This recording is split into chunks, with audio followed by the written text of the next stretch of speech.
So if you have a graph to use, and it's easier in the graph, so I counted up 1 and back 1, 2, 3, 4, 5. And then I just repeat the pattern to find the other endpoint. So up 1, back 1, 2, 3, 4, 5 to get my point K here. And then, so what's the coordinate of that point? 0, negative 5, right? And so if I'm doing it on the graph,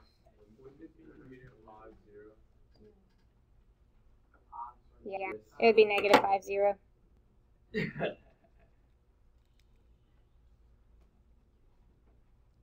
And so on the graph, it's negative 5, 0. And then I can check, is halfway between 5 and negative 5, 0?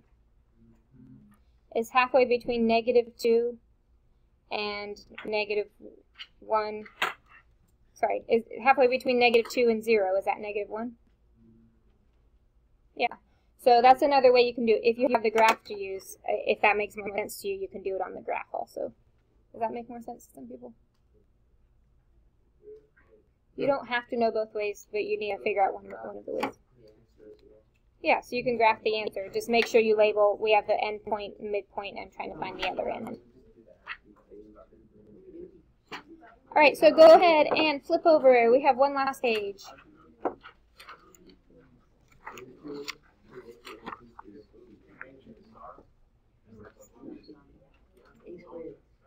All right, guys, one talker. Who remembers distance formula? So distance formula is just, you have to go, or you know.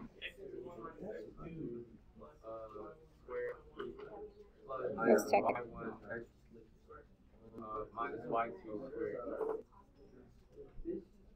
Okay. All right, class, one talker. Okay, thank you. So I heard some people saying x2 minus x1 or x1 minus x2. So the order really doesn't matter as long as you start with the same one. But I think their official formula starts with x2 minus x1. So we just subtract our numbers, square them, subtract the numbers, square them. It's basically the same as distance formula twice. Pythagorean theorem is just, yeah, a squared plus b squared equals c squared. So when we're finding distance, we can use either way. If they, we just can plug in the points. So we have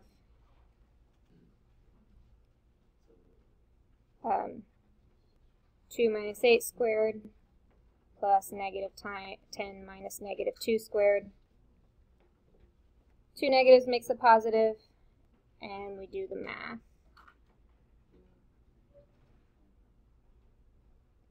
If I square a negative number, what does it become?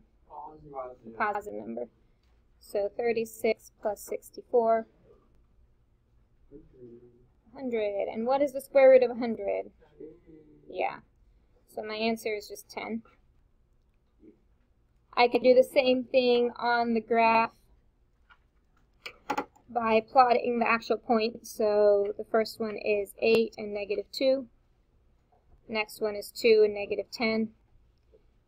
And then I just count the sides. So 1, 2, 3, 4, 5, 6, 7, 8 on this side. 1, 2, 3, 4, 5, 6 on this side. And then I do my a squared plus b squared equals c squared.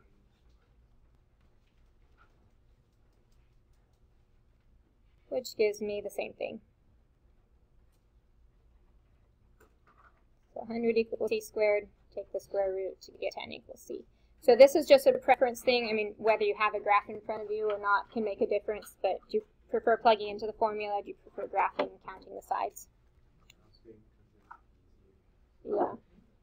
All right, so my junior hires need to leave now.